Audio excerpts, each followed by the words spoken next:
Vamos camiño das 2 da tarde, aquí no termómetro recuperamos este tema co que nos íamos a publicidade que nos sitúa no Camiño de Santiago, que xa saben percorren cada día miles e miles de peregrinos, pero o que está a acontecer, querida Alba, é que ali en Padrón onde te atopas, ese paso diario de tantos peregrinos está a provocar algúns problemillas entre os veciños. Contanos a que nos estamos a referir. Pois sí, Rocío, está a provocar algúns problemiñas, claro, por aquí as miñas costas pasa o Camiño de Santiago e claro, tanto camiñar son moitas horas por medio do monte prácticamente, claro, os peregrinos teñen que facer as súas necesidades fisiolóxicas e, pois, o que dicías é que están a causar problemas, porque claro, cando lles entra o apretón, pois teñen que buscar o mellor sitio. E que decidiron que era o mellor sitio? Bueno, pois a finca de Juan, que está hoxe aquí connosco.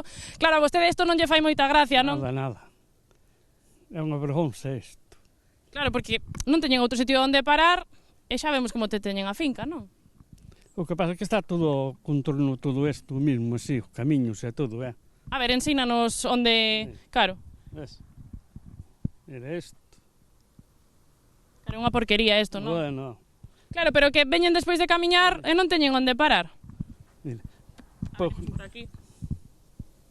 Claro, eso, veñen por aquí os peregrinos e deixante todo isto. Esta finca é túa, non? E claro, non podes plantar nada nela. Aquí plantaba ensalada, plantaba chícharos, plantaba coles e todo, pero era o mismo. Plantábanse eles mesmos aí, era un asco coller depois a ensalada e todo iso para comer. E non teñen ningún tipo de vergoña, non? Aquí, co cubo aire e punto. Bueno.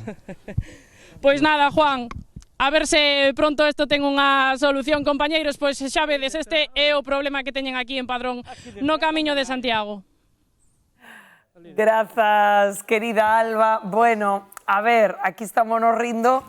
Entendemos un poquinho a Juan, non? Juan ten un cabreo que non pode con él, Claro, como él dicía, para apañar esas ensaladas entendemos un apretón, por aí poucos camiñantes non pasan precisamente, pero outra cousa é ter un baño ao aire libre, non? Pero eu creo, eso se solucionaba, como se chamaba Juan?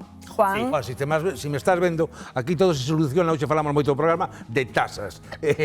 Na playa das Catedrales, tasa. Na Fonteira de Trevi, tasa. Pon unha tasa, 2 euritos, e a verás como se te acaba el tema. Ti te sentas ali, unha tasa, listo. Pues Totalmente. a ver se toma nota, É un negocio. Juan. Bueno, cambiemos de asunto porque